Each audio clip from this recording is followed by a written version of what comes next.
विद्यांचे अधिकरण तेची वंदू श्री चरण श्री गुरूंचे ते नमस्कारुनी आता अलंकापुरी रम्य सिंहासनस्थं पदांभोज तेजं स्फुरत् दिक्प्रदेशं विधीन्द्रादि दैवं सदा स्तूयमानं समाधिस्थमूर्तिं भज ज्ञानदेव नमामि सद्गुरुं शान्तं सच्चिदानन्द विग्रहं पूर्ण ब्रह्म परानन्द निशमानन्दि वल्लभम् ॐ नमो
काहीच नेहमी बोलतो वचण्याती भाविका एका जनार्दनी तुमचा दास त्याची आस पुरवावी नमो सद्गुरु तुकया ज्ञानदीपा नमो सद्गुरु सच्चिदानंद रूपा नमो सद्गुरु भक्त कल्याण मूर्ती नमो सद्गुरु भास्करा पूर्ण कीर्ती शरणागत दीनार्ते परित्राण परायणे सर्वसारथि हरे देवी मुक्ताबाई नमोस्तुते विठ्ठल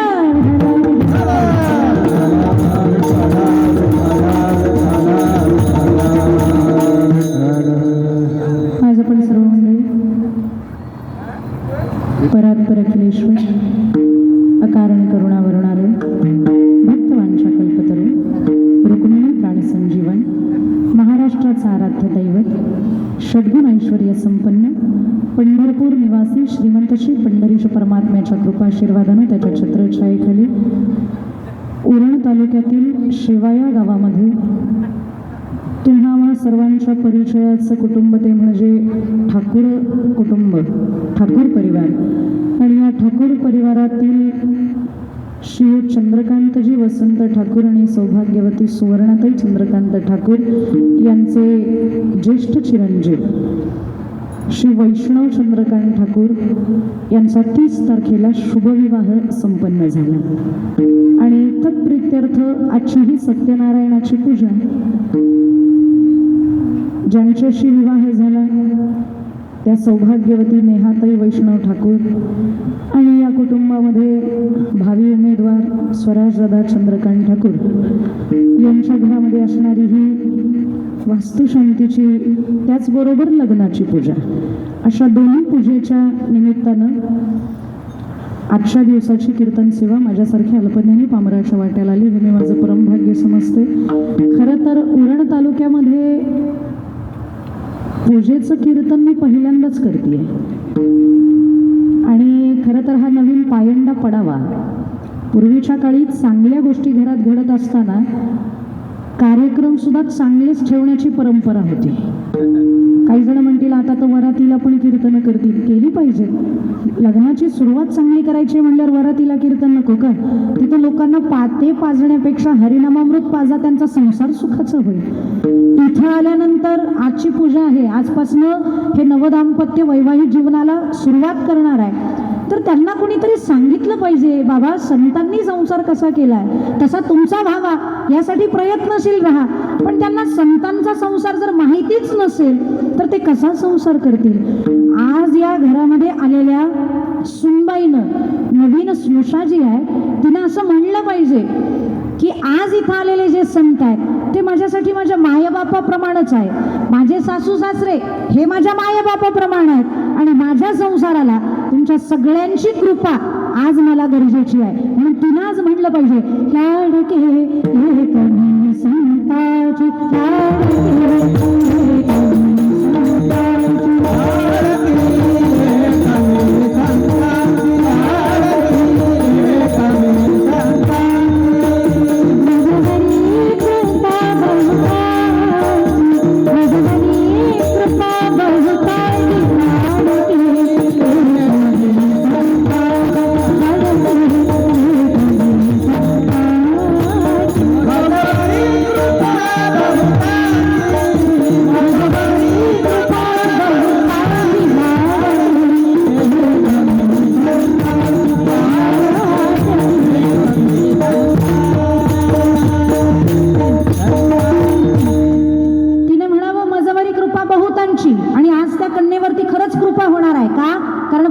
सर्वसामान्य माणसं नाहीत, साधू महात्मे आलेले आहेत. कीर्तनकार साधू नसेल तरी तुम्ही सगळे साधू आहातच ना, त्याच्यामुळे तुमच्या सगळ्यांचे आशीर्वाद आज तिला लागणार. आणि पूजेला शक्यतो साधू महात्मे जात नाही. त्याचं कारण एक तर पहिलेच अंगात वैराग्य बळावलेलं असतं, इथं येण्याची मानसिकता नसते. पण कीर्तन म्हणलं की आपोआपच संतांची पावलं या धर्ममंडपाकडे वळायला लागतात.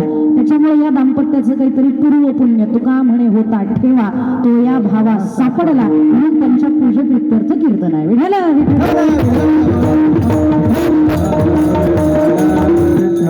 खरं तर मी इकडची लग्न ऐकून होते की खूप जोरात असतात, कार्यक्रम खूप जोरात असतात. हळदीचा कार्यक्रम तर हळदीला पण बरंच काही काही खायला असतं म्हणे तुमच्याकडे. काय असतं खायला? हा, कशाचे? कोंबडी वडे? तुम्ही म्हणाल तेव्हा, पण त्या गोष्टीला कुठेतरी फाटा देत संस्कार आहे. लग्न आहे माणसावरती जातकर्मापासून ते श्राद्ध कर्मापर्यंत, संस्कारापर्यंत. जातसंस्कार ते श्राद्ध संस्कार म्हणजे जन्मापासून ते मृत्यूपर्यंत माणसावरती 16 प्रकारचे संस्कार केले जातात. आणि त्या संस्कारातला लग्न विवाह हा एक संस्कार आहे. त्याच्यामुळं तो पावित्र्यपूर्ण रीतीनंच संपन्न पडला पाहिजे आणि ते पावित्र्य जपण्याचं साधन म्हणजे कीर्तन. म्हणून आज इथं कीर्तन. विठ्ठल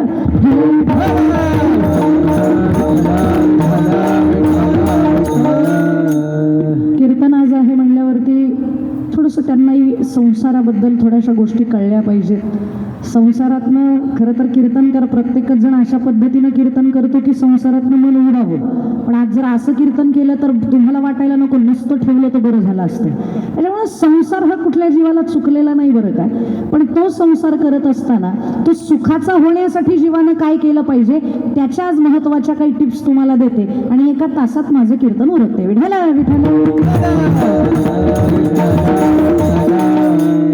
कारण कधी नव्हे ते मला 7 ते 9चं कीर्तन सांगितलं होतं, पत्रिकेवर पण तसंच छापलं होतं. म्हणून मी इथं 7ला 5 कमी असतानाच आले. पण इथं आल्यावरती कोणीच नाही. सगळ्यांनी कारणं सांगितली. कोणाला हरिपाठ होता, कोणाला केळी जरा जास्त खपवायची होती, आज रोजा आहे त्याच्यामुळं बराचसा उशीर झालेला आहे. आणि मला उद्या सकाळी कोल्हापूर जिल्ह्यामध्ये गडहिंग्लज तालुक्यात 8 ते 10चं सकाळचं कीर्तन आहे. मला 10 तासाचा प्रवास करायचा इथून पुढे, त्याच्यामुळे 1 तासाभरात कीर्तन करणार आहे. आता फक्त 60 मिनिटाचा 7-12 तुमचा माझ्या नावावर करा म्हणजे माझं उरकेन. विठाला विठाला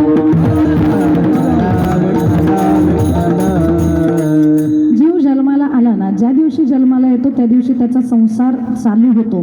पण तो संसार सुखाचा करण्यासाठी अहोरात्र ज्यांनी प्रयत्न केला, ज्यांनी सर्व साधकांसाठीच आपलं आयुष्य व्यतीत केलं, स्वतःच्या संसाराचे 3, 13, 9, 18 झालेले असताना सुद्धा बाकीच्यांची ही अवस्था व्हायला नको म्हणून ज्यांनी अहोरात्र प्रयत्न केले, संसार कसा करावा, त्याला ज्ञानाची जोड कशी द्यावी, ज्ञानम विज्ञान सहितम यज्ञात्वा मोक्षसे शुभात, हे वर्णन ज्यांनी आपल्या आयुष्यामध्ये यथार्थ रीतीनं केलं, ज्यांना साधकांचं, योगियांचं, अनाथांचं, वारकऱ्यांचं माय म्हणलं जातं ते माऊली महावैष्णव श्रीमंत श्री ज्ञानोबराया या ज्ञानोबरायांचा 4 चरणाचा सर्व वारकऱ्यांच्या परिचयाचा नवे नव्हे तर मुखोद्गत पाठातला, आणि ज्याच्या पाठातला नाही त्यानं स्वतःला वारकरी म्हणायचं नाही असं म्हणू शकणारा उत्कृष्ट असा भंग आहे. विठ्ठल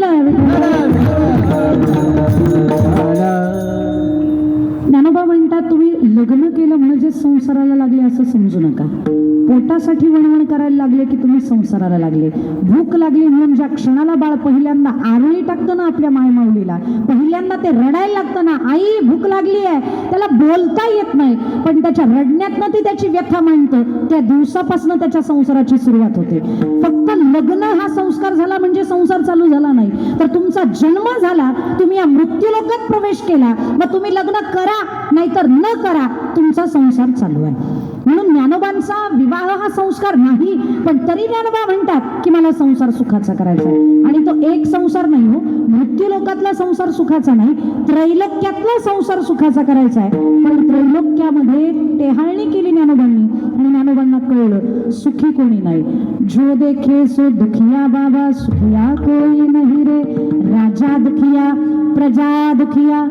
आणि बाकीच्यांचं सोडा, इथं कीर्तनाच्या मंडपात बसलेली जेवढी माणसं आहेत त्यांनी स्वतःला हा प्रश्न विचारा, तुम्ही सुखी आहात? संसार करताय, तुम्ही समाधानी आहात? काय झालंय माहितीये का, प्रत्येक जण अगदी शर्थीचे प्रयत्न करतोय लोकांना दाखवण्यासाठी, माझ्या इतकं सुखी कोणीच नाही, मी सगळ्यात आनंदी व्यक्ती आहे, या जगातली सगळी सुख माझ्या पायाशी लोळण घेत आहेत. पण हे फक्त दाखवण्यापुरतं मर्यादित आहे. खऱ्या आयुष्यामध्ये सुख कोणालाच नाही. आत्मज्ञ माणसं कोणत्या ना कोणत्या व्याधीनं ग्रस्त आहेत, मग ती मानसिक व्याधी असेल, कोणाला शारीरिक व्याधी असेल, म्हणून या संसारामध्ये सुख नाही. आणि जर तुम्हाला संसार सुखाचा करायचा ठरलं तर त्या संसाराला आध्यात्मिकतेची जोड देणं गरजेचं आहे. कारण स्टेडफिस्ट माइंड इज की ऑफ सक्सेस असं म्हणलं जातं. तुमचं स्थिर असणारं मन, तुमचं शांत असणारं मन, तुमचं समाधानी असणारं मन हे सुखाचा आणि यशाचा स्रोत आहे. हीच यशाची गुरुकिल्ली आहे संसाराच्या. म्हणून ज्याला संसार सुखाचा करायचा आहे त्याने स्वतःच्या मनावर ताबा ठेवा. आणि आपल्याला दुःख या मनामुळेच आहे. आपलं मन ज्या वेळेला दुसऱ्याच्या गळ्यातलं गंठण बघतं त्यावेळेला म्हणतो 10 तोळ्याचा आहे, माझ्याकडे 5च आहेत. कशाला मनाने बघावा, 5 तरी आहेत, लोकांना खायला अन्न नाही, तिथं आपण 5 तोळ्याचं घालून मिरवतोय, याचं समाधान बाळगा.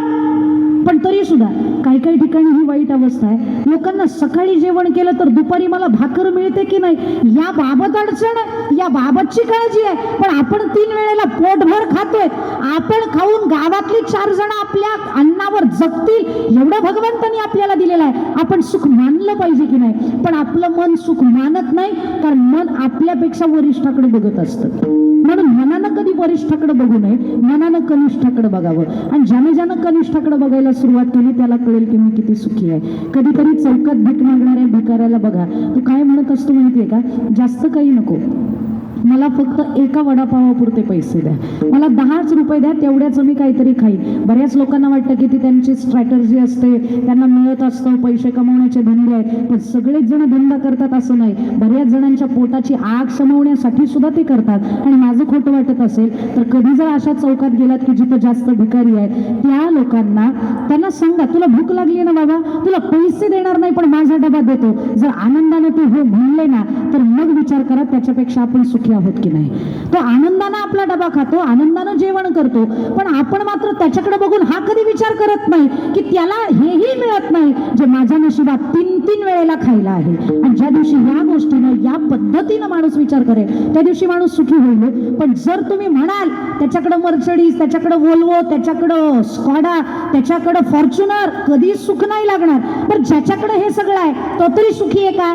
ज्याच्याकडे फॉर्च्युनर आहे त्याला विचारा, ए बाबा तू सुखी आहेस का? तोही म्हणतो कसलं सुख आलंय, गाडी आहे 50 लाखाची पण डॉक्टरांनी सांगितलंय बसायचं नाही का, मनक्यात गॅप आहे, कसलं सुख आलंय. हेलिकॉप्टरला फिरू शकतो पण वरती ते टेक ऑफ करायला लागलं की त्याला भीती वाटते, बीपी हाय होतो. डॉक्टरांनी सांगितलं स्वतःचं चॉपर आहे पण बसायचं नाही का, चॉपर मध्ये बसल्यावर बीपी मेंटेन राहत नाही. काय सुख आहे. म्हणून एक गोष्ट सांगते, तुम्हाला सुख मिळवायचं असेल तर नाथांचं वाक्य तुम्ही लक्षात ठेवलं पाहिजे, ठेविले अनंते तैसेची राहावे, चित्ती असू द्यावे समाधान.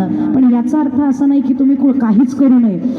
कर्मण्ये अधिकार असते, तुम्हाला कर्माचा अधिकार दिलेला आहे. फक्त मा फलेषु कदाचन, कर्म करा पण फलाची अपेक्षा करू नका.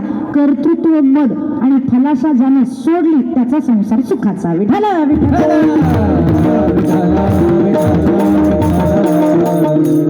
तरी सर्वसामान्य माणूस हा विचार करतो, नाही नाही पाहिजे पाहिजे ना, पण मी सांगते ते करा.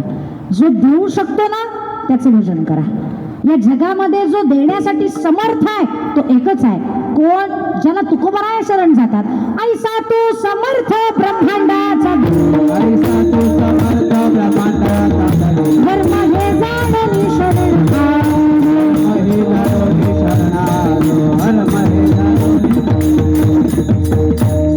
ऐसा तो समर्थ ब्रह्मांडाचा धनी वर्म हे जाणून शरण आलो. पांडुरंग परमात्मा समर्थ आहे. तुम्हाला जे पाहिजे ना ते मिळेल, फक्त मागू नका. तो पाठीमागं लागलाय. वरम ऋणीश्व वरम ऋणीश्व. तुम्हाला प्रल्हादासारखं म्हणता आलं पाहिजे. यस्त आशिष आशास्ते न सभृत्य सवय वणिक. जिथं देवा मागितलं जातं तिथं व्यापार चालू होतो. आणि मी व्यापारी नाही तर भक्ती करणारा तुझा भक्त आहे आणि भक्तानं मागू नये असं म्हणलं की देव न मागता देतो. प्रल्हादजींना काही मागितलं नाही पण बापाचं राज्य मिळालंच ना प्रल्हादजींना.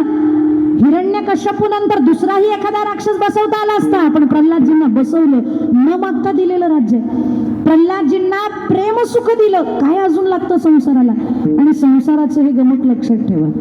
संसारामध्ये तुमच्याकडं काय आहे याच्यापेक्षा संसारात तुमच्या बरोबर कोण आहे याचा विचार नीट करत चला. आणि ज्याच्या बरोबर माणसं आहेत ना तो सुखी राहू शकतो.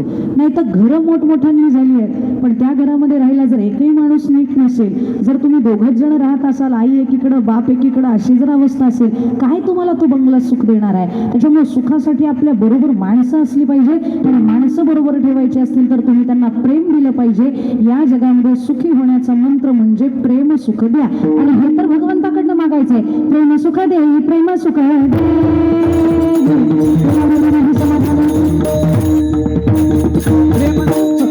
झालं. प्रेम सुख दे, प्रेमाविण नाही समाधान. देवा त्याच्याशिवाय समाधान नाही. म्हणून आम्हाला तुमच्याकडनं प्रेम सुख हवंय. आणि संसार सुखाचा होण्यासाठी सुद्धा नवरा बायकोंमध्ये दुसरं काही नसेल तरी चालेल, तुमच्यामध्ये एकमेकांमध्ये प्रेम असलं पाहिजे. आणि प्रेम असं दाखवून असं कधी ते म्हणतात ना बाऊ करायचा नसतो प्रेमाचा. प्रेम म्हणलं की लोकांच्या समोर आत्ताच्या मुलामुलींची प्रेम येत असतील, मग ते गुलाबच दिला पाहिजे, मग ते ग्रीटिंग्सच दिले पाहिजे, मग डे सेलिब्रेट केले पाहिजे, मग चॉकलेट डे सेलिब्रेट केला पाहिजे. अरे कुणी सांगितलं हे सगळं करायला? हे सगळं देऊन घेऊन सुद्धा भांडण आहेत घरात. कित्येक तरी लव्ह मॅरेज झालेले आम्ही बघतो. त्यांनी लग्नाच्या अगोदर पार दुकानं ओस पाडली, सगळं काही दिलं पण वर्षभरात घटस्फोट झाले. काय झालं? सगळं मिळालं तर होतं. चॉकलेट आलं, टेडी आलं, कॅडबऱ्या आल्या, पिवळी फुलं आली, लाल फुलं आली, एवढीच आहे यादी माझ्याकडे. सगळं आलंय पण तरी सुद्धा वर्षभरामध्ये कळलं नाही जुळू शकत आमचं. का जुळू शकत नाही?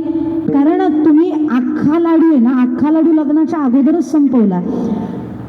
लग्नाचं प्रेम म्हणजे मोतीचूरचा लाडू सारखं असतं. मोतीचूरचा लाडू माहिती आहे ना, बुंदीचा लाडू. बुंदीच्या लाडूला जर वळायचं असेल तर एक एक एक एक बुंदी एकत्र करावी लागते, तिला दाबून ठेवावं लागतं, त्यावेळेला तो लाडू खाता येतो. तसं मोठ्या मोठ्या गोष्टींना तो लाडू वळला जात नाही. डायरेक्ट जर बेसन पीठ घेतलं आणि वळायचं म्हणलं तर जमेल का? बेसन पीठ साखर एकत्र करा आणि एकदमच देऊन टाका, त्याला नाही वळल्या जात. त्याला वळायचं असेल तर अनेक बुंद्या एकत्र कराव्या लागतात, छोट्या छोट्या बुंद्या एकत्र कराव्या लागतात, त्याच्यात प्रेमाचा पाक टाकावा लागतो आणि मग ते हळुवारपणानं दाबले की तो छानसा लाडू तयार होतो. आणि तो पण गपकन खाल्ला की गळ्यात अडकला तर पुन्हा मानकुटीत बुक्के घालून काढावा लागतो. त्याच्यामुळे तोही हळूहळू खावा लागतो. त्याच्यामुळे ज्याला संसारामध्ये आपलं प्रेम रुजवायचंय, फुलवायचंय, त्या माणसानं छोट्या छोट्या गोष्टीतला आनंद शोधला पाहिजे. फार काही नको असतं. नवरा बायकोनं दोन गोष्टी लक्षात ठेवायच्या असतात. पुरुष हा अहंकारी आहे, त्याचा अहंकार बायकोनं सांभाळला पाहिजे. आणि स्त्री ही फक्त प्रेमाची भुकेली आहे. घरी आल्यानंतर बाई थकलीस का एवढं जरी म्हणलात ना तरी सुद्धा ती दुसऱ्या दिवशी डबल काम केल्याशिवाय राहत नाही. फक्त तुम्ही तिला आदर द्या. बाबा लागले हसायला, हेच तर करतोय आतापर्यंत आईला.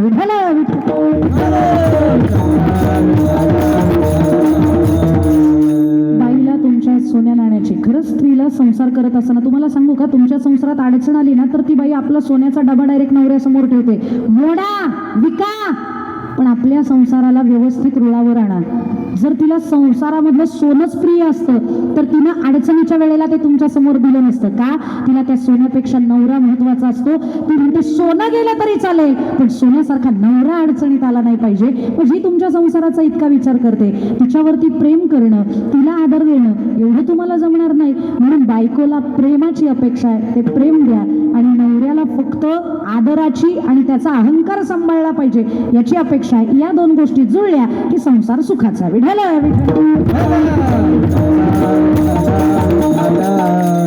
आणि इतकी सामंजस्याची भूमिका या बुद्धीमध्ये येण्यासाठी ती बुद्धी हरिचरणी लीन असली पाहिजे. ती बुद्धी थोडीशी स्थिर असली पाहिजे. ती बुद्धी थोडी शांत असली पाहिजे. आणि म्हणून त्या बुद्धीला सांगा, ए बाई दुसरीकडे फिरू नको, विठ्ठलाच्या चरणावरती स्थिर हो. आणि ज्यानं परमार्थ चालू केलाय त्याच्या आयुष्यामध्ये ही सामंजस्याची भूमिका विशिष्ट एका कालावधीनंतर का होईना पण ती निर्माण होते. आणि एकदा का ती भूमिका त्या बुद्धीची झाली, मन एकदा का स्थिर झालं की संसार सुखाचा व्हायला आणि प्रेम फुलवायला वेळ लागत नाही. आणि भक्तीमध्ये तुम्हाला प्रेमच फुलवायचं आहे. फक्त संसारातलं प्रेम व्यक्तीप्रती असतं, परमार्थातलं प्रेम हे भगवंताप्रती असतं. नारदजींनी सुद्धा नारद भक्ती सूत्रामध्ये प्रेमच सांगितलंय ना. प्रेम कसं असावं? प्रेमाची व्याख्या करत असताना नारदांनी फार गोड वर्णन केलेलं आहे. प्रेम करत असताना त्याच्यामधला गुण बघू नका. गुणरहितम कामनारहितम प्रतिक्षण वर्धमानम अविच्छिन्नम सूक्ष्मतर रूपम अनुभव रूपम. अगदी गुणरहित असावं. समोरच्याचे गुण बघून प्रेम करू नका. गुण संपला की प्रेम संपतं. कामनारहितम, समोरच्याकडनं कोणत्याच गोष्टीची अपेक्षा करू नका. आणि एक सांगू, सध्या लग्न तुटायला कारणीभूत फक्त तुमच्या अपेक्षा आहेत. नवऱ्यानं बायकोकडनं आणि बायकोनी नवऱ्याकडनं कसलीच अपेक्षा ठेवायची नाही. जिथं अपेक्षा संपल्या तिथं संसार फुलला. त्याच्यामुळं कामनारहितम प्रतिक्षण वर्धमानम. संसारातलं प्रेम हे वाढणारं असावं. वर्षाकाळी पंडुसुता, ते वर्षाकाळी सरिता वाढू लागे पंडुसुता तैसी नित्य नवी भजता भक्ती माझी. तुम्ही जसं वर्षाकाळी म्हणजे पावसाच्या ऋतूमध्ये पावसाळा चालू झाला की ती जी सरिता आहे, ती जी नदी आहे, ती दिवसेंदिवस कमी होत जाते. बरोबर? मोजकेच म्हणतात वाढते, बाकीचे म्हणतात हो हो कमी होते. नक्की कीर्तनात म्हणून आहे ना, नाही तर फुकट माझा हेलपाटा व्हायचा बुवा.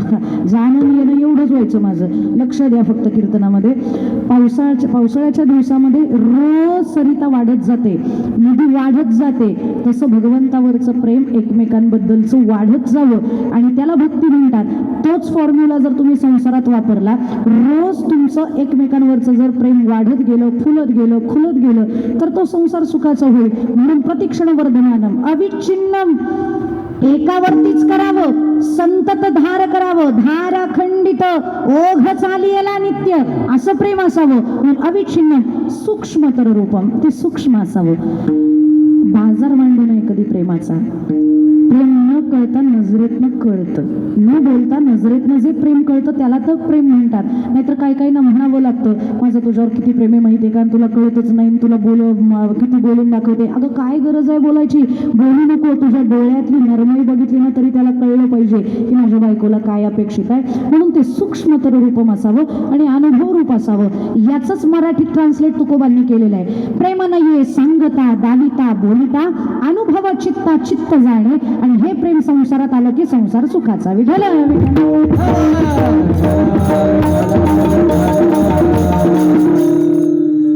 त्या भगवंतावरती प्रेम करा. जर त्याच्यावरती प्रेम कराल तर नक्की तुमचा संसारही सुखाचा होईल. आणि असं का म्हणते त्याचं कारण आहे का? ज्याच्या आयुष्यात देव आहे ना त्याला कधीच काही कमी पडत नाही. जा संसारात सुद्धा, संसारातल्या सुद्धा सगळ्या मागण्या पूर्ण होतील, फक्त तो जवळ असला पाहिजे. तो जवळ आला की संसारातले हादरे कमी बसतात. कसं काय ते सांगते. तुम्ही एसटीनं प्रवास केलाय का कधी? एसटी आपले लाल डबा, तो त्या एसटीची इतकी लोक वाट बघत असतात आणि ज्या गावी जायचं त्या गावाच्या एसटीचा बोर्ड दिसला की अशी लोक झुंबड उडवतात. इतकी गर्दी करतात त्या दरवाजापाशी. फार अगदी मधल्याला तर वाटतं आता मेलो, इतकी गर्दी असते. पण शहाणी माणसं कधी दरवाजात जात नाहीत, मग ती खिडकीत जातात. कशाला? खिडकीतनंच रिझर्वेशन होतं. बोचकं टाक, गाठोडं टाक, कुठं काय टाक. आता मध्ये तर एक व्हिडिओ व्हायरल झाली होती. ते फ्रंट सीट भेटावं म्हणून एक आजी आपल्या नवऱ्याला विचारते, अहो ऐकलं का, तुमच्याकडे पाकिट आहे का पाकिट? बाबा म्हणले, अगं मी धोतर लावतोय आणि धोतराला कुठं खिसा आहे पाकिट ठेवायला, त्याच्यामुळे माझ्याकडे काही पाकिट नाही. आणि जरी असतं तरी चोराच्या हातात कोण देईल संपत्ती, त्याच्यामुळे माझ्याकडे काहीच नाही. ती म्हणली, बरं जाऊ द्या, माझ्याकडेही काही रुमाल नाही, पंचा नाही, स्टोल नाही. मग आता काहीच नाही, पण पुढचं सीट भेटलं पाहिजे, ड्रायव्हरच्या कडेचं सीट भेटलं पाहिजे. मग सीट तर भेटलं पाहिजे, रिझर्व तर झालं पाहिजे, गर्दीत तर घुसायचं नाही. मग आता काय करायचं? आजीबाई म्हणल्या, बाबा उचला मला, मीच जाते खिडकीत नाथ. बाबा म्हणल्या, अगं वेळ लागलं काय, म्हातारपणामध्ये मला आधू करशील? ती म्हणली, काही ऐकणार नाही मी, उचला मला. खंडोबाला 5 पावली घेऊन नव्हती का उचलली, आता उचलायला काय अडचण आहे? बाबा म्हणले, अगं तेव्हा वेगळं होतं, आता म्हातार मला काय माहित नाही, उचला. बाबांनी कणत का होईना पण बायको उचलली. आणि खरं सांगू, ज्याला संसार सुखाचा करायचा आहे ना, त्यानं बायकोची प्रत्येक गोष्ट ऐकलीच पाहिजे. नक्की संसार सुखाचा ऐकलीच पाहिजे. जो बायकोचा ऐकतो त्याला कधीच संसारामध्ये टेन्शन नाही. जा आणि लिहून घ्या माझं हे वाक्य, जो बायकोचा ऐकतो त्याचा संसार सुखाचा. परमार्थासाठी नाही जमणार, पण संसार सुखाचा करायचा असेल तर बायकोचं ऐकलं पाहिजे. बाबांनी कणत आजीबाई उचलल्या. म्हातारी बरोबर त्या खिडकीतनं अर्ध्यापर्यंत आत गेली, पण अर्धी आत गेल्याबरोबर त्याचे खिडकीचं तावदान आहे ते धाडकन खाली आदळलं. एवढंच जोरात आदळलं. आजीबाई कळवळे, आया मेले रे पांडुरंगा, अरे डोळे कुठे तुझे, बघ ना जरा, दिसतं का नाही तुला? कसं रे म्हातारपणात देवा त्रास देतोस? पांडुरंग वरती म्हणतो, हिला कोणी घुसायला सांगितलं होतं, मग हे वरनं मला शिव्या देते. पण बाबांचा मात्र खाली बीपी हाय झाला. बाबा म्हणले, ही जर पडली ना बाहेर तर 6 महिने भाकर नाही गोड लागू द्यायची. ती म्हणे, ह्या म्हाताऱ्यामुळे पडले, मग माझीच लँडिंग व्यवस्थित खाली करा, धरा पाय आणि वडा बाहेर. पाय धरले ना आजीला जोर जोरात बाहेर ओढताय. पण तेवढ्यात जी एसटीच्या आत चढलेली माणसं होती ना, त्यांना भीती वाटली. आजी जर म्हातारपणात खाली पडली तर पाय हात मोडायचा, आजी म्हातारपणात आधू नको व्हायला. आणि जर बाहेर आजी पडली तर बाहेरच्यांचा गैरसमज होईल, आतल्यांनी म्हातारी बाहेर ढकलली की काय, त्याच्यामुळे आजी बाहेर पडता कामा नये. काही झालं तरी आजी आत आली पाहिजे. मग धरा हात आणि ओढा. बाबा ओढतायत बाहेर, आतले ओढतायत आत. आजी म्हणते, आज आपले 2 तुकडे हे लोक करतात. काही झालं तरी आज 2 तुकडे, पण आता काही झालं तरी स्वतःला वाचवलं पाहिजे. मग काय करायचं? ज्याच्यासाठी इतका अट्टहास केला ते फुलफिल तरी व्हावं स्वप्न. मग त्या आजीनं अशी खळून किक मारली म्हणता त्या बाबांना, बाबा धाडकन खाली आदळले, पडले धाडकन खाली आदळले. आजी सळकन आत घुसली, सीटावर बसली आणि खुर्चीतनं तोंड बाहेर काढून म्हणली, लवकर या, मी जागा पकडली. अरे कशासाठी बाई इतका आटापिटा? एकच कारण आहे एवढ्या आटापिटाचं, आणि ते कारण म्हणजे फ्रंट सीट. ड्रायव्हरच्या कडेचं, चालकाच्या जवळचं सीट भेटलं पाहिजे. इथून पुढचा माझा मुद्दा महत्त्वाचा आहे, तो नीट ऐका. 4 ते 5 तासाच्या प्रवासात जर एसटीच्या चालकाच्या जवळ बसलात तर तो तुम्हाला फायदे करून देतो. कोणते फायदे? 2 फायदे होतात एसटीच्या चालकाच्या जवळ बसलं की. पहिला फायदा, सस्पेन्शन चांगलं मिळतं, हादरे कमी बसतात, हा पहिला फायदा. आणि दुसरा फायदा, ॲक्सिडेंट झाला तर ड्रायव्हर बरोबर आपली बाजू कट मारून काढून घेतो. पाठीमागच्यांना इजा होते, दुखापत होते, पण ड्रायव्हरच्या कडेची 4-5 सीटं मात्र सेफ अँड सिक्युअर राहतात. मग जर एसटीच्या 4 ते 5 तासाच्या प्रवासात जर त्या चालकाच्या जवळ तुम्ही बसलात तर हे 2 फायदे तो चालक तुम्हाला घडवून देतो. तद्वत 40 ते 50 वर्षाच्या या आयुष्याच्या प्रवासात जर या जगाच्या चालकाच्या जवळ बसाल तर हे 2 फायदे तो तुम्हाला घडवून देणार नाही का? बोला. पहिला फायदा, त्याच्या जवळ बसाल तर तो पहिला फायदा करून देईल. पडता जड भारी भाशी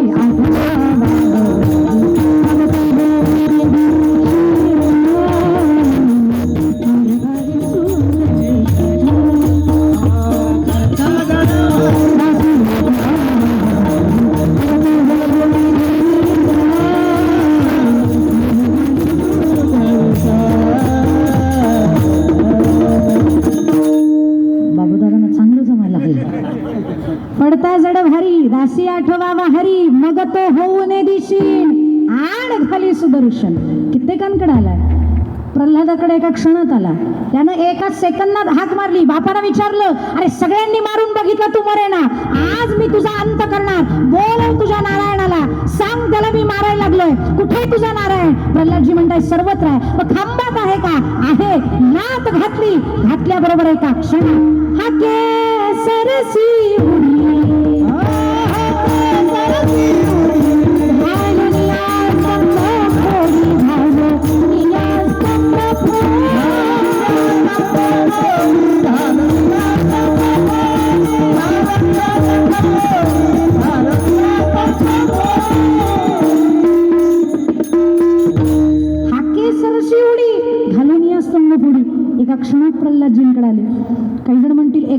आलेत, अजून कोणाकडं द्रौपदीकडे नाही का आले. द्रौपदीनं फक्त सख्यत्व कृष्णाशी केलं आणि भाऊ म्हणून त्याच्यावरती प्रेम केलं. ज्या वेळेला शिरहरण भर सभेत होत होतं, सगळ्यांच्या पाया पडली, माझ्या इज्जतीचं रक्षण करा, कोणी वाचवलं नाही. मग शेवटची हाक, कुठे गुंताला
वादकांसाठी खरं यांना मानलंच पाहिजे, टाळ्या झाल्या पाहिजे.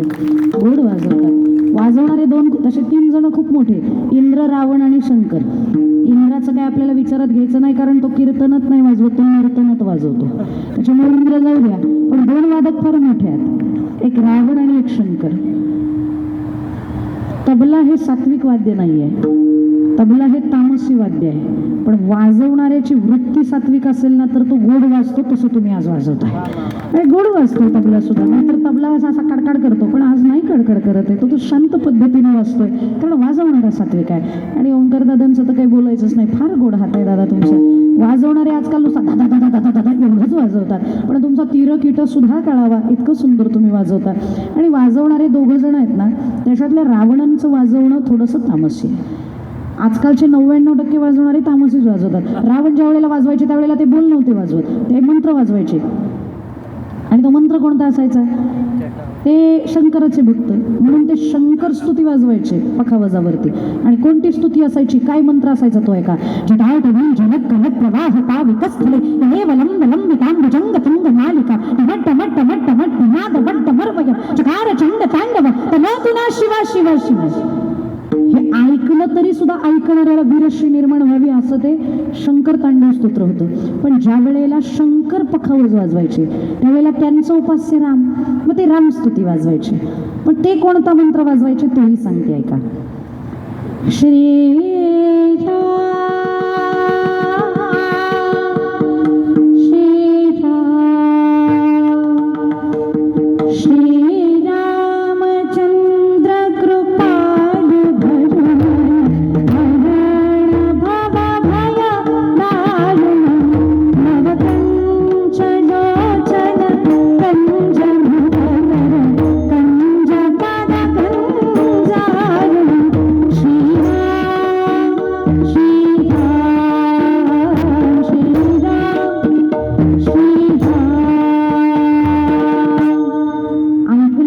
सात्विकता निर्माण व्हावी, आणि ती सात्विकता तुमच्या वाजवण्यात ओंकार दादा म्हणून यांचं कौतुक आहे.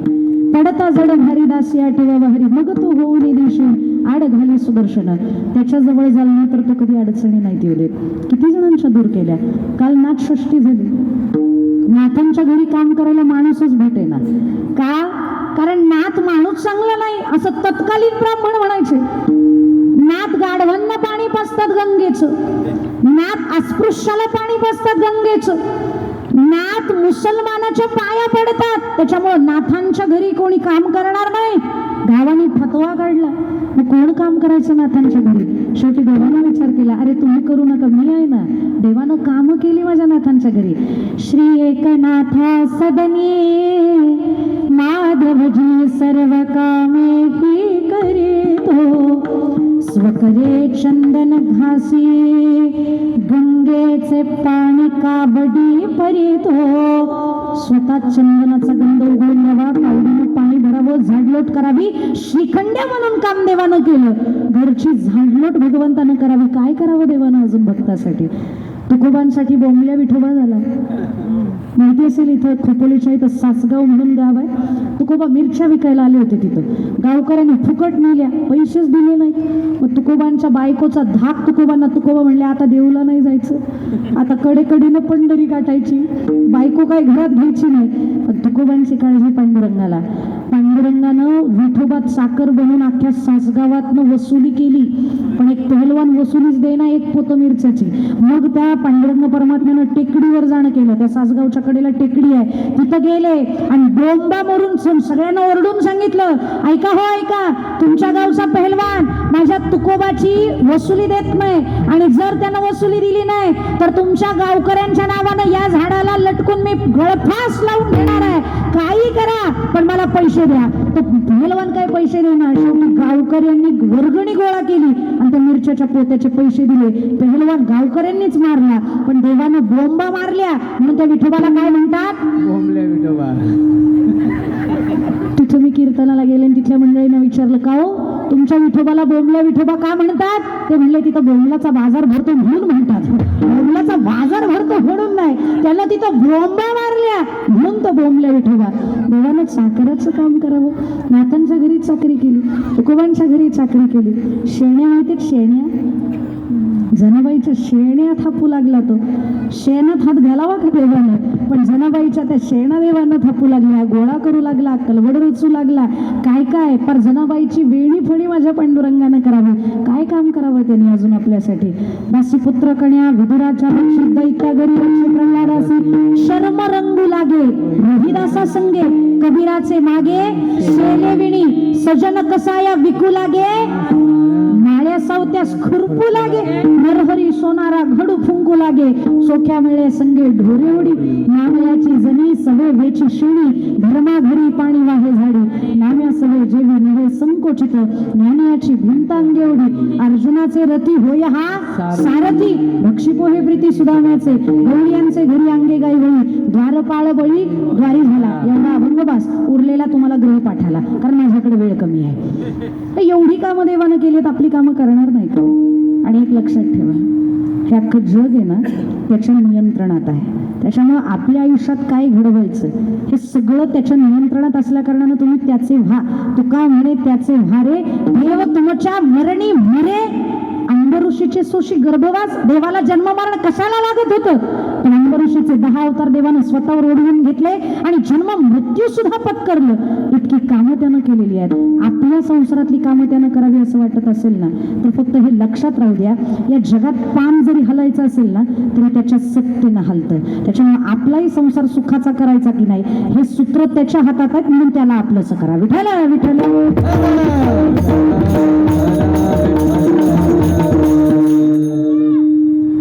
एका विमानामध्ये 200-250 प्रवासी प्रवास करत होते आणि अचानकच अनाउन्समेंट झाली, एमर्जन्सी लँडिंग करावी लागणार आहे, कारण वातावरण खराब झालेलं आहे आणि पर्यायच नाही आपल्याला. इथे फार मोठं तलाव आहे, त्या तलावावरती आपण एमर्जन्सी लँडिंग करणार आहेत. आता 250 प्रवाशांचे घामच फुटला ना त्यांना. एमर्जन्सी लँडिंग म्हणजे मरणार. एमर्जन्सी लँडिंगला कुठं त्या पाणीत व्यवस्थित लँडिंग होईल नाही होईल, क्रॅश झालं, स्फोट झाला, आपण मरणार. सगळेजण देवाचा धावा करायला लागले, राम राम राम राम राम करायला लागले. पण त्याच 250 प्रवासांमध्ये 10 वर्षाची मुलगी होती. ती मात्र भजन करत नव्हती. ती आपलं ते जे स्टोरी बुक होतं ना तिचं ते वाचायची. कॉमिक होतं, त्याच्यात कॉमेडी होती. ते कॉमेडी एखादा जोक वाचला की खो खो हसायची. ते 250 प्रवासी हैराण झाले, इथं आमचा जीव जीवात राहिला नाही, जगतोय का मरतोय ही भीती आहे आणि खुशाल ही मुलगी हसते. शेजारी बसल्या एका माणसानं सांगितलं, बाळा एमर्जन्सी लँडिंग होणार आहे, जगू की नाही हे सांगता येणार नाही, पण तू हसतेस. ती म्हणली तुम्ही रडा, नाही रडणार, मला हसूच येणार. ते म्हणजे मरुदे ही वेडी वाटते. त्याच्यामुळं कोणी काही तिला बोललं नाही. पण ज्यावेळेला एमर्जन्सी लँडिंग झाली, पाण्यावरती विमान उतरलं आणि ते सुखरूप उतरलं. 2-4 माणसांना फक्त खरचटलं. ज्यांनी ऐकलं नाही सीट बेल्ट लावा व्यवस्थित, त्यांनी ऐकलं नाही त्यांना खरचटलं, पण जीवितहानी झाली नाही. सगळे प्रवासी बाहेर उतरल्यानंतर त्या मुलीच्या शेजारच्या एका त्या ग्रहस्थानं तिला प्रश्न विचारला, बाळा हॅट्स ऑफ टू यू, मी तुला मानतो. अख्खे प्रवासी पॅनिक झाले होते, घाबरले होते, काय होतं काय नाही या चिंतेत होते, पण तू मात्र घाबरली नाहीस. तू मात्र मात्र एकदम धिटाईनं धीरानं राहिलीस आणि तुझं स्टोरी बुक वाचत राहिलीस. कस काय एवढ्या कमी वयामध्ये तुला इतका धीर आला, कस काय एवढी तू डेअरिंगबाज निघालीस? त्यावेळेला त्या मुलीनं सांगितलं, मला माझ्यामध्ये धीर आला, धैर्य राहिलं, त्याचं कारण या विमानाचे पायलट आहेत ना, ते माझे पप्पा आहेत. आणि मला माहिती होतं त्यांना तुमची किती काळजी हे माहीत नाही, पण माझ्या बापाची मी एकुलती एक आहे आणि लाडाची आहे, बाकी कोणाला सांभाळेल की नाही ते माहीत नाही, पण माझ्या केसाला धक्का लागू नये याच्यासाठी तो शेवटच्या श्वासापर्यंत प्रयत्न करेल, हा विश्वास मला होता. आणि त्याच विश्वासाचं फळ आपलं इमर्जन्सी लँडिंग सुखरूप झालं. विमानाचा पायलट माझा बाप आहे हा विश्वास होता म्हणून तुझ्या केसालाही धक्का लागला नाही. तसा या जगाचा चालक, या जगाचा पायलट आपला बाप आहे, पांडुरंग परमात्मा आहे. त्याच्यामुळे तो शर्थीनं प्रयत्न करेल तुम्हाला वाचवण्यासाठी. फक्त त्या मुली इतका दृढ विश्वास तुमचा तुमच्या बापावर असला पाहिजे. म्हणा तर माझ्या केसालाही धक्का लागू देणार नाही, नाहीच लागू देणार, पण त्यासाठी तुमचा त्याच्यावर विश्वास पाहिजे, त्यासाठी तुम्ही त्याच्यावरती श्रद्धा ठेवली पाहिजे आणि त्यासाठी तुम्ही त्याचं भजन केलं पाहिजे. विठ्ठल विठ्ठल.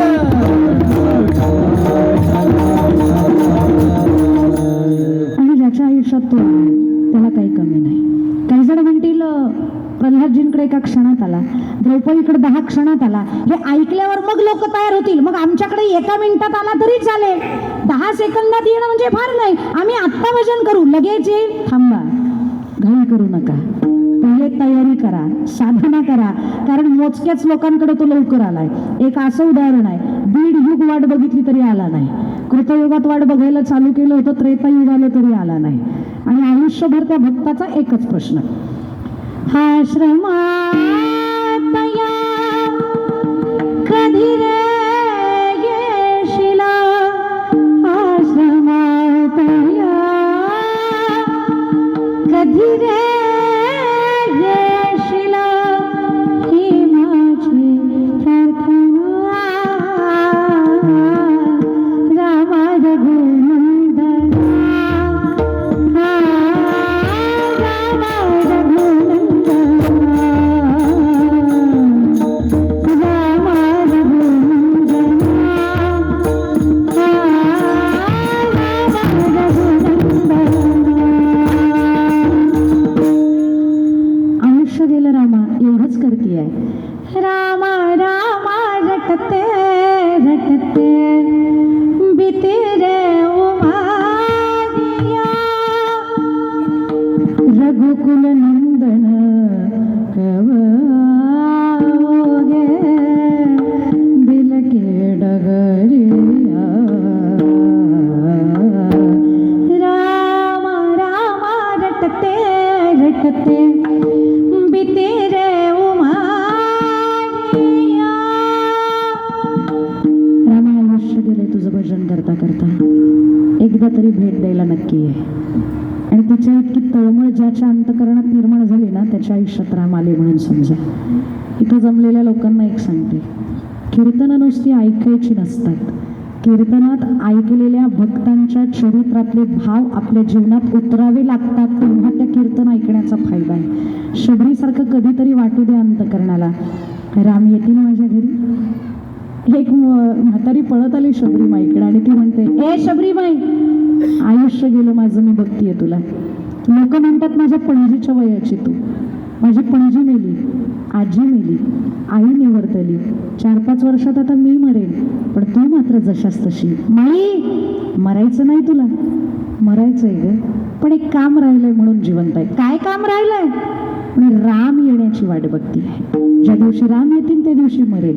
आणि तुझ्या भजनाचं सामर्थ्य इतकं होतं, शबरीचा केस पांढरा झाला नाही, शबरीच्या चेहऱ्यावरचं तेज कमी झालं नाही, चेहऱ्यावर सुरकुत्या नाही, हातापायांमधली ग्लानी अजूनपर्यंत आलेली नाही, हातपाय थकले नाही आणि अंतकरण अजूनही चिरतरुण होतं.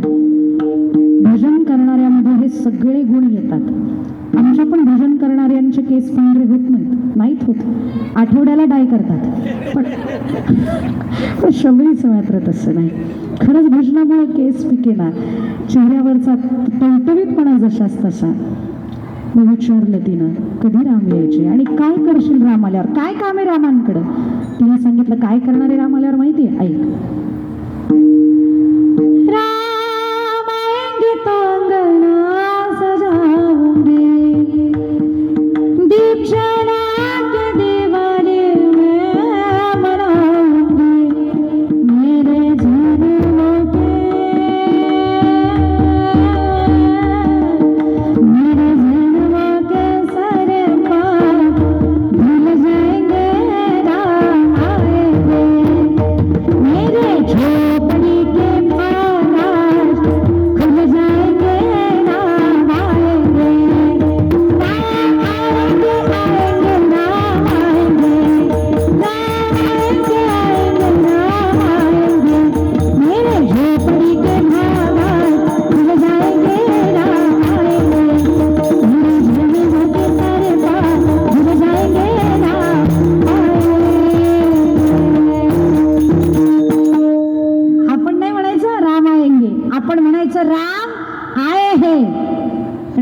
भाग्य आहे. मी डबल भाग्यवान तुमच्यापेक्षा. तुम्ही राम आलेले बघितले टीव्हीवर, मी स्वतः तिथे जाऊन बघितले. कारण 896 निमंत्रणं अख्ख्या महाराष्ट्रात होती. त्याच्यात महिला साध्वींना फक्त 5च होती आणि त्या 5 महिला साध्वीत मी एक होते. हे माझं सौभाग्य आहे. अयोध्येला जाऊन आले, रामांना बघून आले आणि खरंच एकदा बघायला जा. आयुष्यात खूप विग्रह बघितले, पण रामांचा विग्रह असा आहे ना, तो मूर्तिकार कदाचित याच कामासाठी भगवंताने घडवलाय की काही माहिती नाही. रामांकडे बघितलं ना की असं वाटतं की राम आपल्याकडे बघतायत. इतका सुंदर विग्रह आहे. आपण राम आहे हे म्हणायचं, पण ती शबरी म्हणते राम आएंगे, ते येणार आहे, वाट बघती आहे.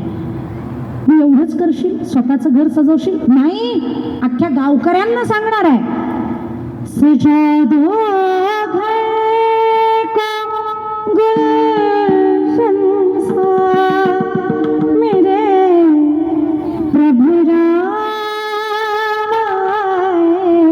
हैं, लगे कुटिया भी दुल्हन सी मेरे सरकार आए हैं. माझा देव आलाय, गावाला सजवायला सांगणार आहे सगळ्यांची घरं. मग फक्त सजवणं एवढंच काम नाही, नाही, जेव घालणार आहे देवाला. अगं तू कंदमुळं खातेस आणि काय त्याला जेव घालशील? माझ्याकडे जे आहे तेच त्याला खाऊ घालेल. काय खाऊ घालणार आहे? जब आवेंगे रघुराई आसन पर बिठाओगे, मीठे मीठे पैर अपने हाथों से साथ लखन जी का दर्शन होगा, शबरी के कुटिया का पावन होगा,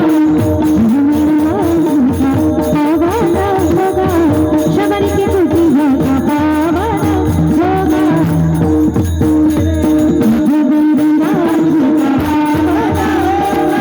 शबरी के कुटिया का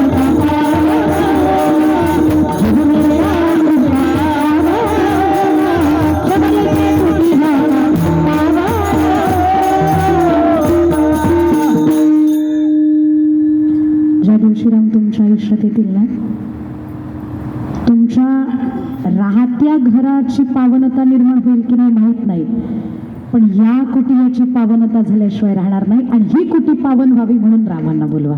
तर सगळ्यांना पुढचा तो भाग माहिती आहे. माझे राम आले, शबरीची उष्टी बोरं खाल्ली, लक्ष्मणजींनी टाकून दिली, हनुमंतरायांनी मातीतली उचलून खाल्ली आणि आता राम निघणार. शेवटचा प्रश्न विचारला, शबरी माई मैं जाऊ? शबरी माई म्हणतात, गलत व्यक्ती से गलत प्रश्न पूछ लिया भगवान आपने. चुकीचा प्रश्न चुकीच्या माणसाला केला. राम यावेत म्हणून आयुष्य जाळलंय, राम जावेत म्हणून नाही. आणि रामा, ज्याच्या आयुष्यातनं रामानं पाठ फिरवली त्याच्या आयुष्यात काय राम राहणार आहे? त्याच्यामुळे तुम्ही जा असं मी म्हणू शकत नाही, एवढी हिंमत माझ्यात नाही. बरं माई, जाता जाता विचारतोय काही पाहिजे तुला? शबरी माई आता मात्र सावध झाली आणि म्हणते, भगवंता मागणार नव्हते, पण तुला बघितल्यावर इच्छा झाली मागायची. राम म्हणतात, मला वाटलं नव्हतं मागशी. नाही पण देवा नव्हतीच मागणार, पण तुम्हाला बघितलं आणि इच्छा झाली, मागायचंय मला. बोल माई, तू जे म्हणशील आज मी ते द्यायला तयार आहे. स्वर्गाचं राज्य सुद्धा तुझ्यावर वाळून टाकेन, बोल तुला काय पाहिजे. शबरी माई म्हणते, देवा मला बाकी काहीच नकोय, मला पुन्हा जन्माला यायचंय. शबरी माई, याच जन्मात 1.5 युग वाट बघायला लागली नाही, तरी पुन्हा जन्माला यायचंय? हो रामा, यायचंय, पुन्हा जन्माला यायचंय. कुठं जन्माला यायचंय? पुन्हा गुजरात राज्य, पुन्हा डांग जिल्हा? नाही देवा, आता राज्य आणि गाव बदलायचंय. आता पुन्हा जन्म कुठं असावा ते ऐका देवा. नगरी अयोध्यासी रघुकुल सघराना को, शरण हो राघव के जहाँ मेरा ठिकाना हो, शरण हो राघव के जहाँ मेरा ठिकाना हो.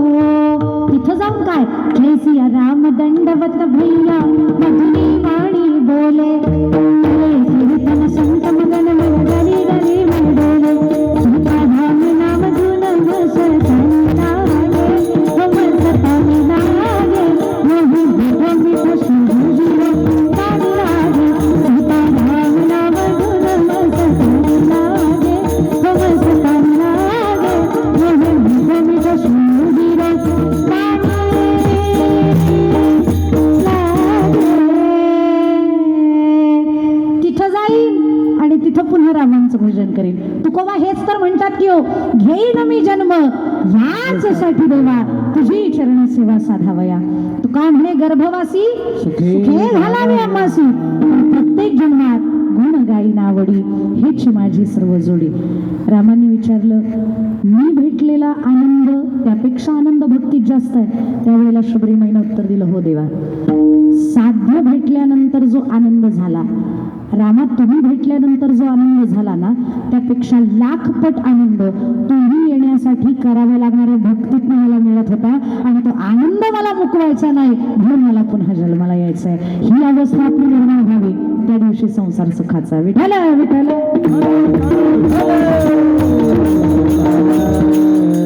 आणि पुढचा फायदा सांगू, ज्याच्या संसारात राम आहे ना, त्याच्या संसारात सुख आहे.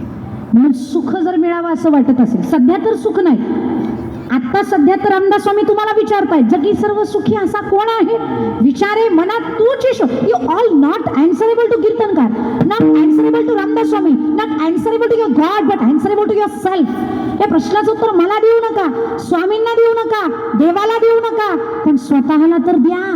स्वतःला तर विचारा, am I happy, am I satisfied, मी सुखी आहे, मी समाधानी आहे, मी आनंदी आहे. सगळे म्हणतील सुख नाही कोठे आली या संसारा. प्रमाण ऐकणाऱ्यांची पाठ झाली. इतक्या वेळेला कीर्तनकारानं म्हणली, संसार दुःख मूळ. तुमची काय पाठ, यांची पाठ आहे. संसार दुःख मूळ, सबुकडे इंगळ, विश्रांती नाही कोठे, रात्रंदिवस तळमळ. आणि एक मजा सांगू, नवरा नवरी इथं नाही ना, लांब आहे ना. आता जे संसारात मुरले त्यांनी ऐका नीट. संसार ज्यांच्यासाठी करताय ना तुम्ही, ते सुद्धा शेवटच्या क्षणाला तुमचा घात करतात. आणि असं मी नाही म्हणत, माता पिता बंधू बहिणी कोणी नपवती निर्वाणी, इष्ट मित्र स्वजन सखे हे तव सुखाची मांडणी, एकला मी दुःख भोगी कुंभ जाचणी, तेथे कोणी सोडविना एका सद्गुरु वाचोरी, धर्म जागो सदैवाचा जेव्हा पररूप काढी, आंधळ्या दृष्टी देतो त्याचे जीवन उच्चार. कोणी नाही शेवटच्या क्षणाला येत, कोणी कुणाचं नाही. त्याच्यामुळे ज्यांच्यासाठी संसार तेही आपले नाहीत, आणि जे कमवताय तेही आपलं नाही. आणि एक विचार करा, मी म्हणते म्हणून नाही, तुमची तुम्हीच विचार करा. आत्ताची प्रॉपर्टी आपल्याकडे आहे ना, काही दिवसापूर्वी ती कोणाची तरी होती.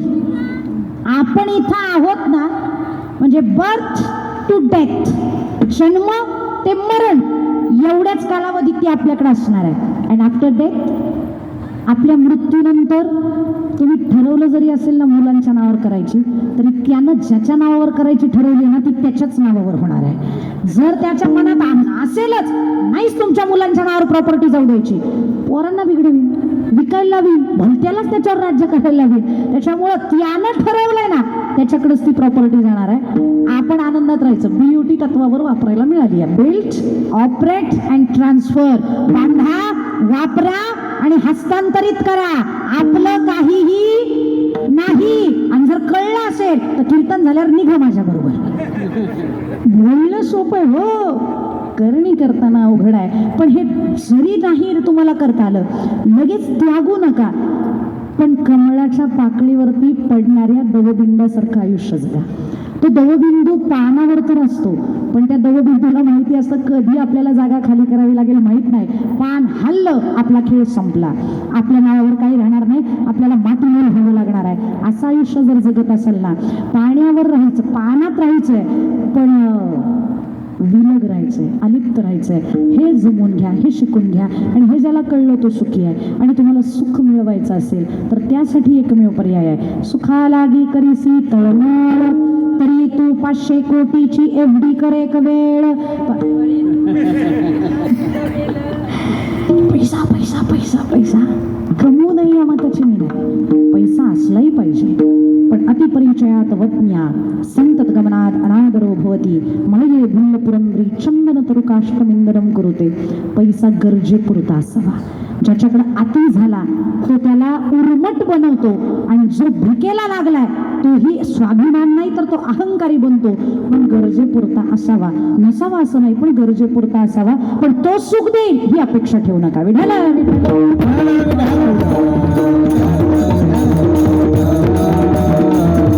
म्हणून सुख मिळावं असं वाटत असेल ना, फार 100 वर्षाचा विचार करू नका. उद्या सकाळी उठले ना की त्या सूर्याला नमस्कार करा, देवाला नमस्कार करा. आजचा दिवस बघायला मला जिवंत ठेवलं, झोपीत मारलं नाहीस म्हणून तुझे आभार, असे त्याचे आभार माना. आणि फक्त झोपेस्तो पर्यंतच्या दिवसाचाच विचार करा. आज संध्याकाळपर्यंतचाच दिवस माझ्याकडे आहे, रात्री काय होईल हे सांगता येणार नाही. झोपीतच अटॅक आला तर सकाळी सगळेजण उठवायला आले तरी, त्याच्यामुळे रात्रीपर्यंतचाच वेळ माझ्याकडे आहे, याचा विचार करा. आणि आजचा दिवस चांगला कसा जाईल याच्यासाठी प्रयत्न करा. 100 वर्ष विचार करतात, 8 पिढ्या बसून खातील एवढं. एक तर बाबा कीर्तनात आले आणि फार असा चेहरा बारीक झालेला होता. मी म्हणलं बाबा काही अडचण असेल तर सांगा.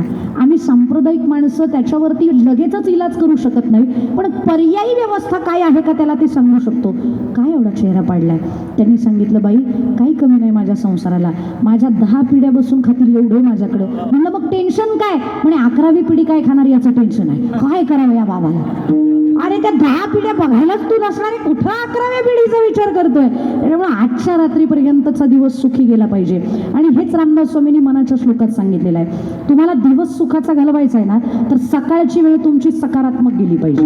उठल्याबरोबरचा 1 तास तुमचा पॉझिटिव्ह वाईब्स तुमच्यामध्ये असल्या पाहिजे. आणि त्या 1 तासात आपण निगेटिव्ह होतो. कशाने.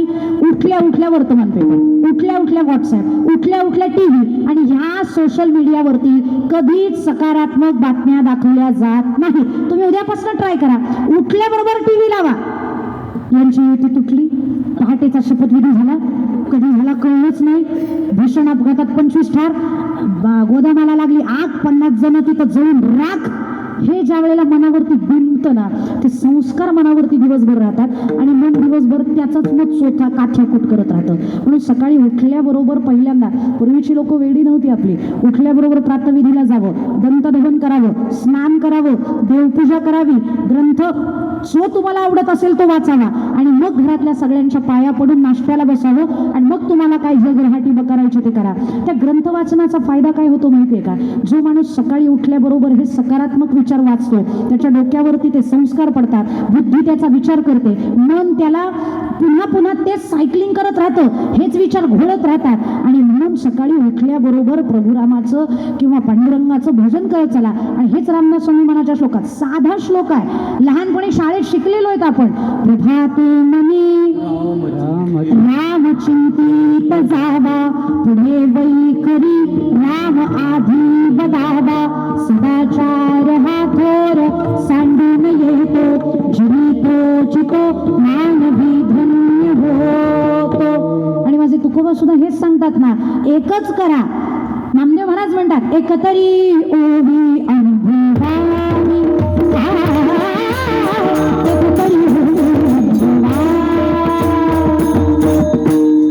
नामा म्हणे ग्रंथ श्रेष्ठ ज्ञानदेवी, एकतरी ओवी अनुभवावी. आणि ही सकारात्मकता ज्याची दिवसाची चालू होते, दिवस चांगला जातो. आणि ज्याचा दिवस एक एक दिवस, ज्या वेळेला रस्ता फार लांब दिसत नसेल ना, त्यावेळेला हातातल्या कंदिलाने फक्त पायापुरता पुढचं पाऊल टाकण्यापुरताचाच रस्ता तो व्यवस्थित आहे का बघावं. एक पाऊल टाकावा. एक टाकलेलं पाऊल सुद्धा तुम्हाला तुमच्या निर्धारित स्थळापर्यंत साध्यापर्यंत पोहोचवतो. फक्त पावलं नीट पडली पाहिजे. म्हणून एकेका दिवसाचा विचार करा आणि भोजन करा. विठ्ठल विठ्ठल.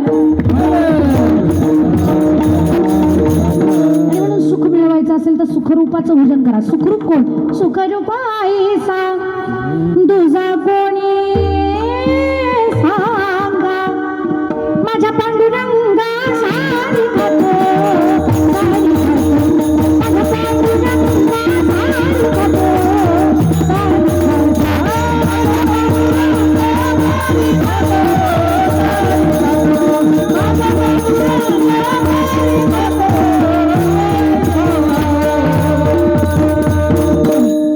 ज्ञानोबरायांना कळलं, त्याला बघितल्यावर सुख लागतं. रूप पाहता जणी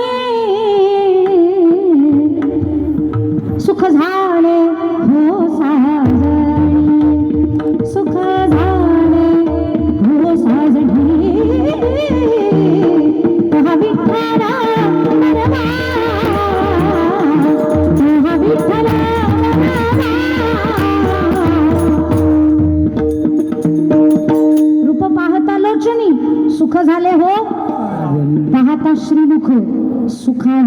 सुख डोळ्यांची भूक नवजे माझ्या सुखाचंही सुख आहे तो सुखाचे ते सुख चंद्रभागे तटी म्हणून ज्याला बघायचंय त्यांना त्या चंद्रभागेच्या तटी जा त्या पांडुरंगाला बघा आणि नीट बघा लोक नुसती जातात पण बघतच नाहीत मोकळ्या हाताने जा त्या देवाला नीट निरखून बघा आणि एक मजा सांगू पांडुरंग रोज वेगळा आहे कधी त्याच्या त्रिपुंडच भाळाला असतो कधी गुगलचाच टिळा असतो कधी अख्खा मळवटच भरलेला असतो म्हणून तर संत म्हणतात नित्य नवा आनंद ओवाळी ताशी मुखा नित्य नवा आनंद ओवाळी ताशी मुखा रोज बघितला ना तरी सुद्धा दिसतो असा कर्दळीचा गाभा चरणीची वापुरे वाकी गरजती नभा असा माझा देव सुंदर आहे त्याला बघा त्याला बघितल्यावर सुख लागतं त्याला बघितल्यावर मन स्थिर होतं कारण तो सुंदर आहे त्याला बघितल्यावर समाधान लागतं म्हणून त्याच्याकडे जा आणि एक सांगू त्याचा रंग एकदा आयुष्यात उतरला ना की मग तुम्ही म्हणाल अवघा रंग एक झाला अवघा रंग एक झाला रंगी रंगला श्रीरंग अवघा रंग एक झाला अवघा रंग एक झाला त्याचा आणि आपला रंग एक करा कधी होईल मी तू पण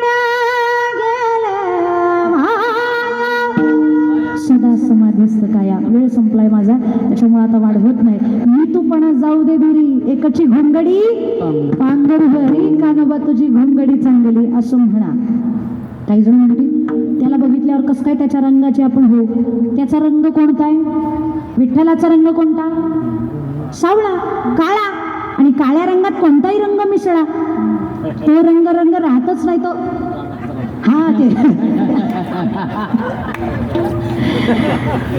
काळा रंग असा रंग आहे काळा रंग घ्या त्याच्यात पिवळा टाका आणि तो एकत्र केला की खाली रंग कोणता शिल्लक राहील काळाच काळ्यात निळा मिसळा खाली रंग कोणता शिल्लक काळा काळ्यात लाल मिसळा खाली रंग कोणता तसं त्याच्या रंगात कुठलेही रंग जाऊ द्या शेवटी त्याचाच रंग शिल्लक राहणार आहे म्हणून अवघा रंग एक झाला तुम्ही रजोगुणी असा तुम्ही तमोगुणी असा तुमचा रंग सत्वाचा असो तुम्ही त्याच्याकडे गेले की तुमचा रंग सावळा तुमचा रंग काळा पण त्याच्या रंगात एकरूप होण्यासाठी त्याच्याकडे गेलं पाहिजे त्याचं भजन केलं पाहिजे आणि म्हणून रंगही खेळायचा असेल ना तर तो त्याच्याशीच खेळा आपल्या आयुष्यातले वेगवेगळे रंग आहेत ते बरेच माणसांचे बरेच रंग असतात दाखवायचा एक असतो आणि अनेक रंगाची माणसं आहेत पण ज्याला सगळे रंग घालवायचे त्यानं काय करा गोपिका जशा कृष्णाशी होळी खेळल्या ना तशा खेळा एकतर गोपी म्हणते लाली मेरे लाल की जित देखो उतना लाली देखने गई मैं भी हो गई लाल मैं भी हो गई लाल म्हणून खेळा कुणाबरोबर आज खेळो श्याम संग बोली रे आज खेळो श्याम संग बोली रे पिचकारी रंग भरी हे सगळी पिचकारी रंग भरी हे सगळी आज खेळो श्याम संग बोली रे आज खेळो श्याम संग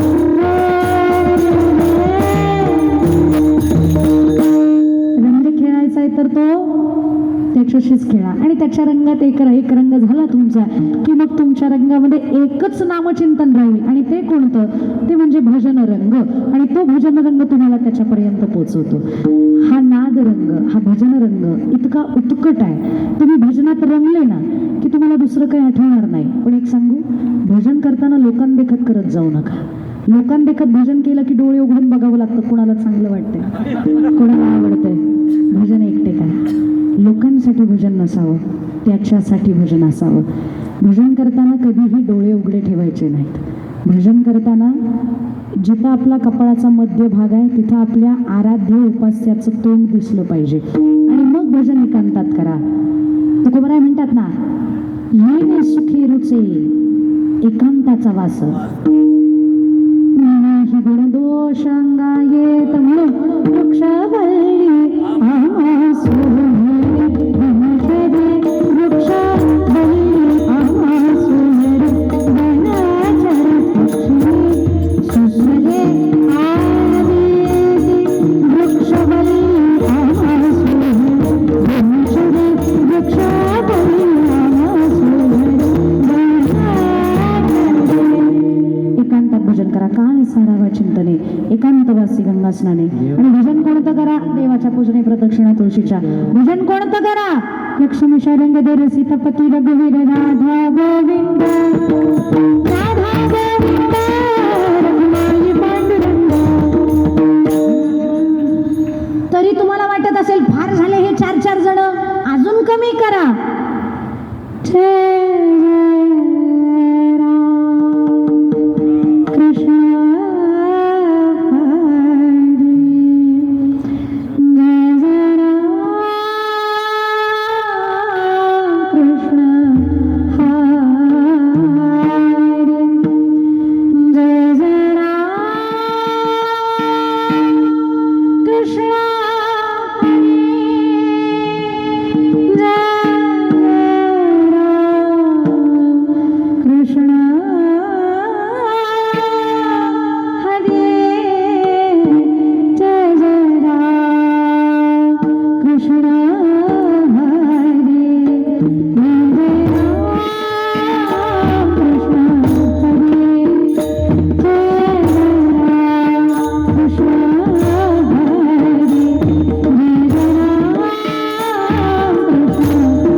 राम कृष्ण हरी यांचं भजन केलं तरी चालेल. आणि हे पण जास्त होत असतील तर एकाच करा. कुणाचं? विठोबा रखुमाई.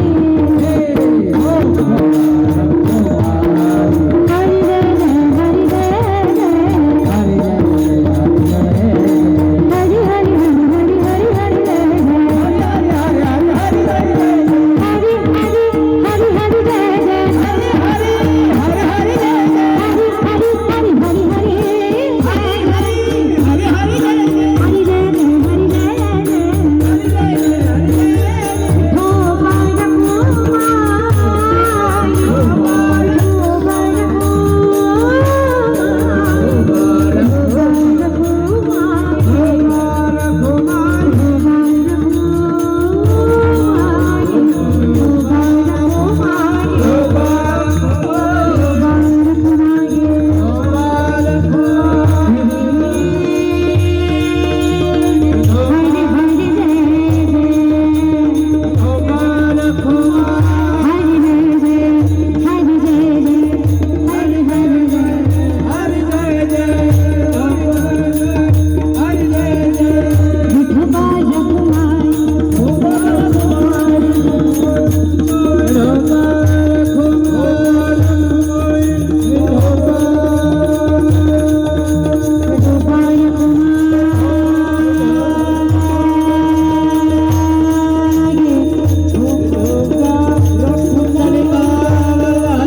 सुखाचा केला आणि मग म्हणतात हाजी संसार सुखळ सारा गे पागे, देखिए न पाग विठोबाचे दोम जमा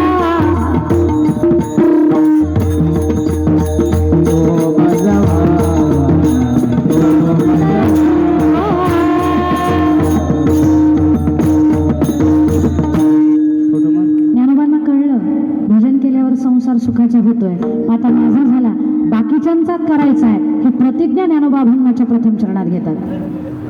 अवघाची संसार सुखाचा करीना, अवघाची संसार सुखाचा करीना, अवघाची संसार सुखाचा करीना, अवघाची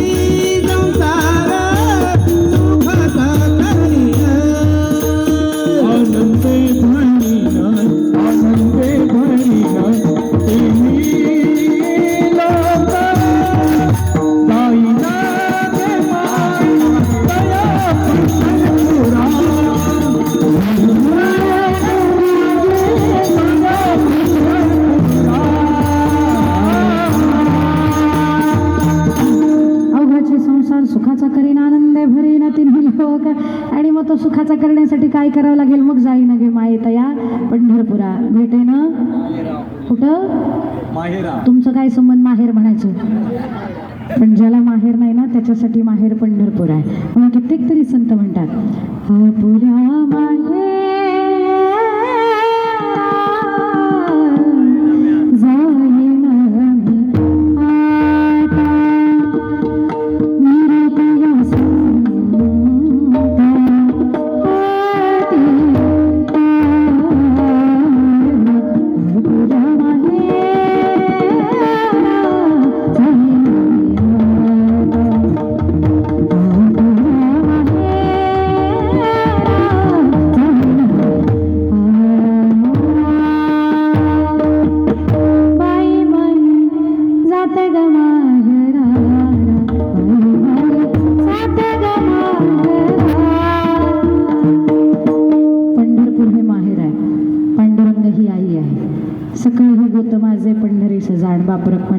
विठ्ठलाची आण ती माय आहे.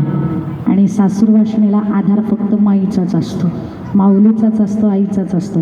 तिला किती त्रास होऊ द्या सासरी, माहेरी जाऊन तिनं आईला कडकडून मिठी मारली ना, भाग गेला शिण गेला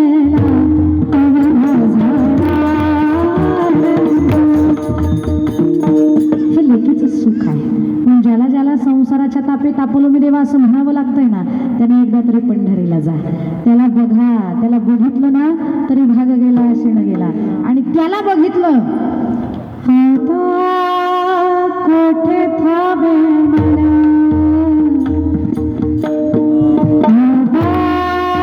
कोठे थांबे तू माझे चरण देखलिया.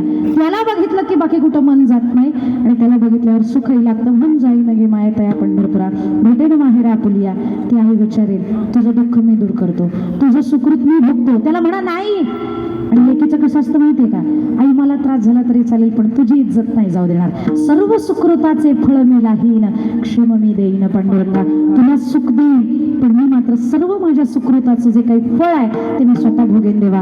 आईला त्रास नाही व्हावा म्हणून सासुरवास सहन करते लेक, पण सासरीच राहते लेक. किती त्रास होऊ द्यात. आता तसा राहिला नाही सासुरवास, पण पूर्वीचा काळ फार अवघड होता. त्यावेळेला ती लेक राहायची, नांदायची. त्रास झाला तरी आईचं नाव कोणी म्हणलं नाही पाहिजे तुझ्या आईनं काय शिकवलं तुला, म्हणून त्रास झाला तरी निमूटपणानं तो गळणारी होती ती लेक होती. तसं ज्ञानोबा म्हणतात सर्व सुकृताचे फळ मी लाहीन, क्षेम मी देईन पांडुरंगा. आणि तू जे काही हे लग्न करून दिलंय ते माझ्या सुखासाठीच करून दिलंय मला माहिती आहे ना, आणि तू इथं उभं राहिलायस ते माझ्या सुखासाठी. आणि ज्या वेळेला बाई माहेरी जाते ना त्यावेळेला आई सगळी सेवा करते बरं का तिची. तुम्हाला माहिती असेल ज्या वयस्कर झालेल्या आहेत त्यांना तर चांगलाच अनुभव असेल. लेक माहेरी आली ना ती त्या घरातली राजा असते, कारण तिनं घरात पाऊल ठेवल्यापासनं ते ती घराच्या बाहेर पडस्तोपर्यंत त्या लेकीची आई घरातल्या कोणाचंच चालू देत नाही. माझ्या लेकीला आवडेल तोच पदार्थ बनवा, माझ्या लेकीला आवडतो तोच पिक्चर लावा, माझ्या लेकीला आवडतो तोच परफ्यूम मारा, माझ्या लेकीला आवडतं तेच बोला, कारण ती परक्या घरचं धन आहे.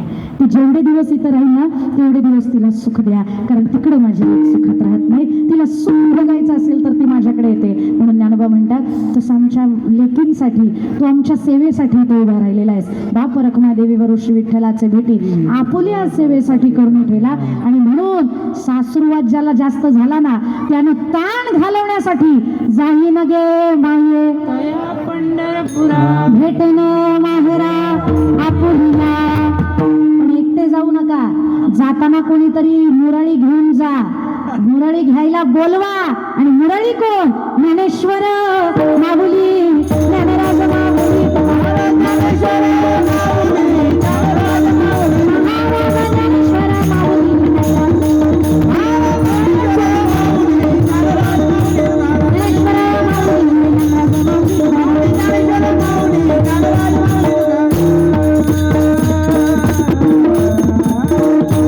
माऊली, झालेली सेवा शेव्याला अर्पण करते.